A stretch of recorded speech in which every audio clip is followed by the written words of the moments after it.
I opened a credit card to cover my mom's medical bills. A few days later, I saw photos of my sister vacationing in Hawaii.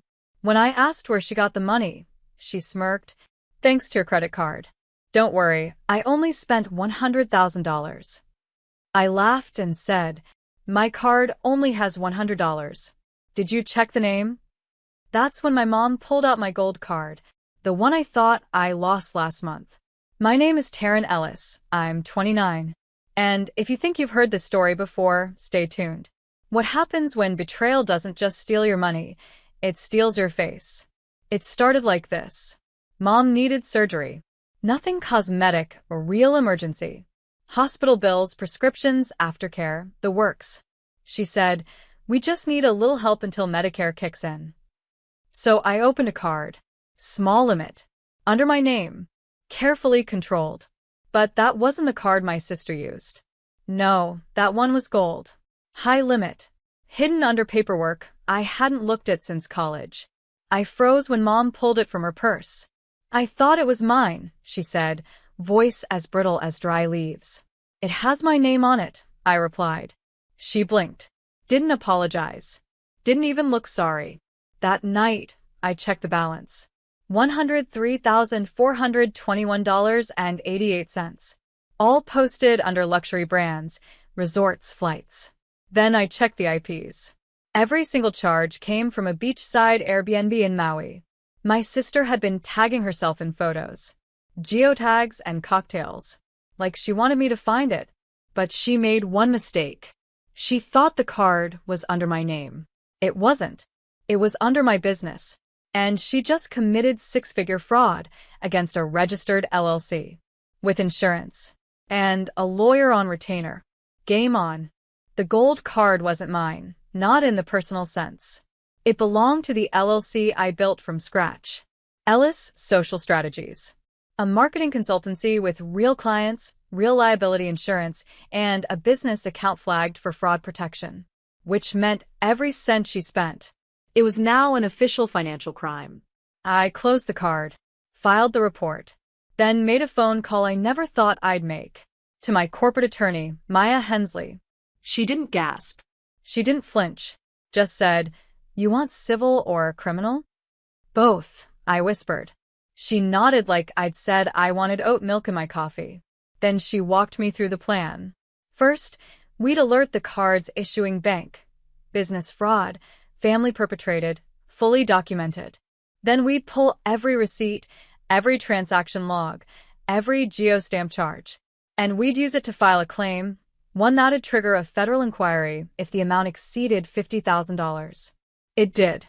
Twice over. The next step was messy. I had to text my sister. Hey, just found out what you did. Hope the pina colada was worth it. You'll be hearing from the fraud unit soon. She replied with 3 laughing emojis. Then, her. You wouldn't dare. We're family. There it was. The shield. Family. Used like armor. Like magic words that make theft sentimental. But I wasn't that girl anymore. I screenshotted her text. Sent it to Maya. She wrote back. Perfect. Thanks for handing us motive. That night I got a call from my mother. Her voice was sharp, flat. Not sick. Not frail. You need to let this go, she said. It was just a card. I closed my eyes. No, Mom. It was my name. And soon, it would be her name on the stand next to mine. The investigation moved fast. Maya submitted the fraud packet by Monday. The bank froze all charges. The insurance company opened a formal inquiry. By Wednesday, my sister's account was locked. She couldn't even buy a smoothie. That's when the calls started. Blocked numbers. Voicemails from fake concern. But then came the one that burned. Mom again. You're ruining her life, she snapped. She's your sister.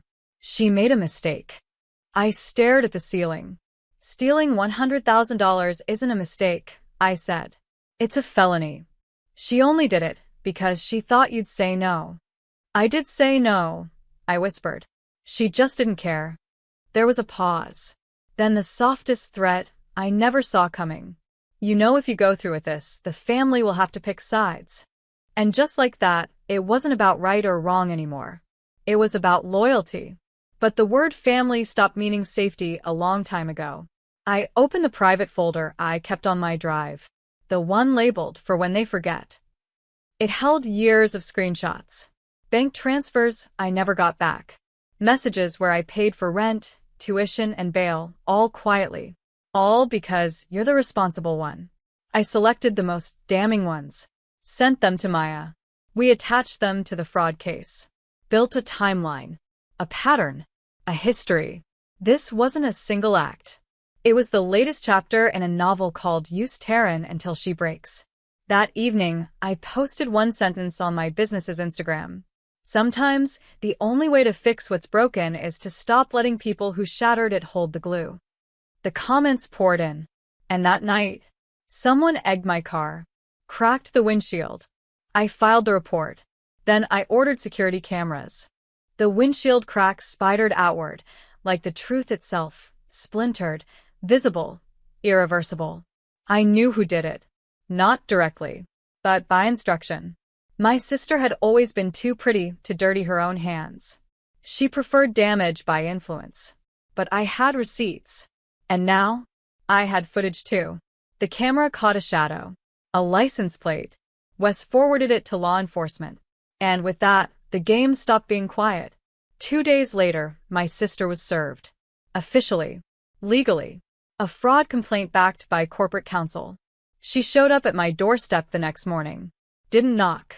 Just stood there, arms folded, sunglasses hiding her shame like it was a designer brand. "I can't believe you dragged this into court," she said. I opened the door just wide enough for her to see my expression. "I didn't drag anything," I said. "You charged your betrayal." She stepped forward. "You really want to destroy your own sister over money?" And that's when it hit me. It was never about money. It was about entitlement. She didn't want cash, she wanted access. To my effort, my reputation, my resources. My identity was just a tool to her. I didn't answer her question. Just handed her a copy of the subpoena and said, "You have 10 days to respond, or it moves to court." Then I closed the door. She screamed at the wood, called me selfish, called me cold. But that night, I slept better than I had in years. Because choosing peace doesn't always mean avoiding conflict. Sometimes, it means finally being willing to confront the war you've pretended wasn't happening. And I was just getting started. Her silence was loud after that. No texts. No threats. Just the quiet before the paperwork storm. Because while she stayed busy pretending I didn't exist, my attorney stayed busy proving I did, and that she'd impersonated me with full financial intent. The bank forwarded us more data. Time-stamped IP addresses. Device logs. A flagged login attempt from her apartment the day she, accidentally, activated the gold card. Maya smiled when she saw it. That's the nail. And then came the second blow.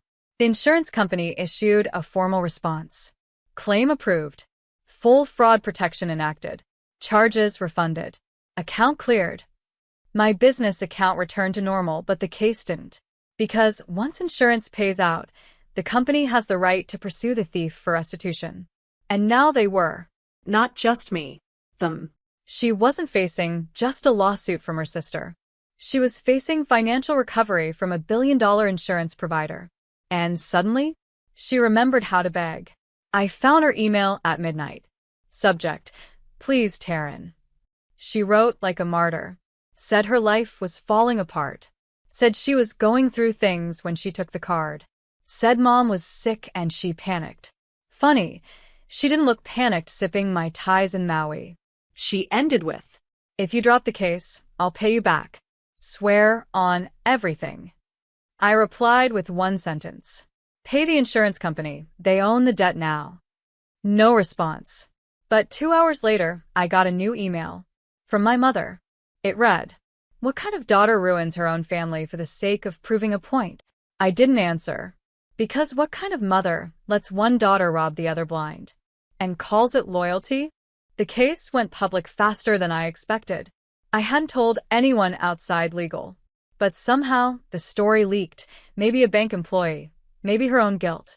All I knew was, My name was suddenly in hushed whispers at the office. And hers? In headlines. Woman faces $100,000 fraud accusation after using sister's business card for Hawaiian vacation. The photo wasn't even flattering. Sunglasses on her head, cocktail in hand. Still looked smug. My mother texted again. You've embarrassed this family enough. Haven't you done enough damage? I almost laughed. I embarrassed the family? I opened a credit card for medical bills. They turned it into a free-for-all. The only thing I was guilty of was telling the truth out loud. Maya called that night. She sounded lighter than usual. The insurance company's pursuing civil restitution. You're in the clear financially. No need for you to attend court unless you want to testify. I sat with that. I didn't want revenge. I wanted peace. But peace wasn't silence anymore. Peace was boundaries. Legally protected. Financially enforced. Emotionally permanent. I'll testify, I said. Not to punish her. To record the truth. Because someday, someone would tell this story differently, paint her as the misunderstood sister, me as the cruel one. I wanted it on record. She lied. She stole. She smirked while doing it. And I forgave her. But I didn't excuse her.